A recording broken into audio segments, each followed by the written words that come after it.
প্রিয় দর্শক, বিয়ে হচ্ছে দুই প্রকার। ঠিক আছে, বিয়ে হচ্ছে দুই প্রকার, একটা হচ্ছে অ্যারেঞ্জ ম্যারেজ আর একটা হচ্ছে লাভ ম্যারেজ। তো লাভ ম্যারেজ বিষয়টা হচ্ছে এমন, হ্যাঁ। তো যাই হোক, আগে একটু পেঁয়াজ কেটে নিই, বলতেছি ব্যাপারটা। লাভ ম্যারেজটা হচ্ছে লাভ ম্যারেজটা হচ্ছে আপনি খুঁজে খুঁজে বের করলেন যে রাসেলস ভাইপার কোথায় আছে। সেই রাসেলস ভাইপারের কাছে গিয়ে আপনি নাগিন নাগিন ড্যান্স দিলেন, এটাকে বলে লাভ ম্যারেজ। ঠিক আছে, তারপরে রাসেলস ভাইপার আপনাকে যখন একটি সোল দেবে, তখন আপনি সারা জীবন সেই জলাতঙ্ক রোগে আপনি ভুগবেন, কিন্তু কখনো মারা যাবেন না। এই ভাই থাক তো, তুই এখানে থাক। শুনেছি পেঁয়াজটা এখানে ফুটিয়ে রাখলে নাকি চোখে ঝাঁজ কম লাগে। বউ নাই তো, ওই জন্যে পেঁয়াজ কাটতেছি, বোঝেন না ব্যাপারটা। বউ থাকলে তো পেঁয়াজ আমার কাটতে হতো।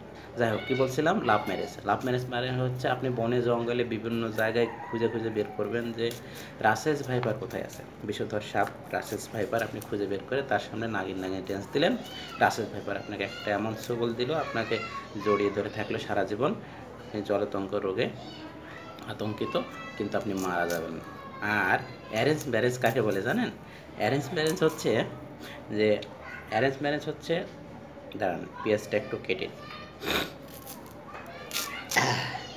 অ্যারেঞ্জ ম্যারেজ হচ্ছে যে আপনার অভিভাবকরা, আপনার ফ্যামিলির লোকজন, আপনার বাবা মা, ভাই বোন, হোয়াট এভার, আপনার পরিবারের লোকজন আপনার জন্য খুঁজে খুঁজে বনে জঙ্গলে পাহাড়ে পর্বতে এদেশ ওদেশ বিভিন্ন জায়গায় খুঁজে খুঁজে রাসেলস ভাইপার খুঁজে বের করে, ঠিক আছে, বিষধর রাসেলস ভাইপার খুঁজে বের করে আপনার সামনে ঠাস করে নিয়ে এসে ফেলে দিয়ে বলে, এ নে তোর জন্য উপহার।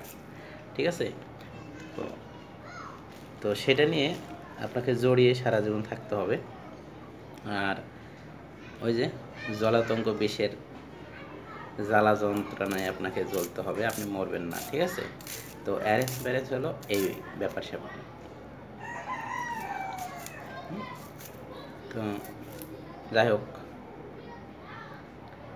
এই লাভ ম্যারেজ সেটাও কিন্তু এত সহজ না, অনেক খোঁজাখুঁজি করে বের করতে হয় যে রাসেলস ভাইপার কোথায় আছে। হ্যাঁ, তো সেটা নিজেকেই একাই কষ্ট করতে হয়। আর তখন যদি কিছু হয়, নিজে আপনি লাভ ম্যারেজ করে বিয়ে করবেন, তখন যদি কিছু হয় তখন বলবে, তোকে কে বলেছিল, আমরা তো কিছু জানি না, সেটা তুই ভালো জানিস, তুই একা একা করেছিস, তুই বোঝে। হ্যাঁ, এটার একটা আপনাকে সারা জীবন গ্লানি আপনাকে টানতে হবে। আমি তো তোকে বলিনি যে তুই রাসেলস ভাইপার ধরে নিয়ে আসে। হ্যাঁ, রাসেলস ভাইপারের সামনে যাতে নাগিন নাগিন আসতে, এটা অভিভাবকরা বলবে। আর যখন অভিভাবকরা রাসেলস ভাইপার নিয়ে এসে আপনাকে দিয়ে আপনার গলায় জড়িয়ে দিয়ে বলবে, এই নে, এটা নিয়ে থাক, এটা উপহার দিলাম, তখন চুন থেকে কী কয়, পান থেকে চুন খসলে তখন আপনি বলতে পারবেন যে কি, এটা কি নিয়ে এসে দিয়েছো তোমরা। তখন তাদের উপর আপনি ঝাড়ি নিতে পারবেন। তো এই হচ্ছে পার্থক্য। তো বিয়ে, হ্যাঁ, সব কিছু মিলে বিবাহিত মানে অন্তরে মৃত। পুরুষ মানুষ দুই প্রকারের, জীবিত আর মৃত। পুরুষ মানুষ বেঁচে থাকে বিয়ে করার আগে গো। আর বিবাহিত মানে অন্তরেতে মৃত। কথা বুঝবে না যারা আছেন আমার মতো। এই যে দেখেন, পেঁয়াজ কাটতেছি। একা থাকা ছিল ভালো, সুখী তো ছিলাম, ছলনাকে ভুলে কেন মন হারালাম। যাক প্রিয় দর্শক, কিছু মনে করবেন না, এ পর্যন্তই। ভালো থাকবেন সবাই। চা।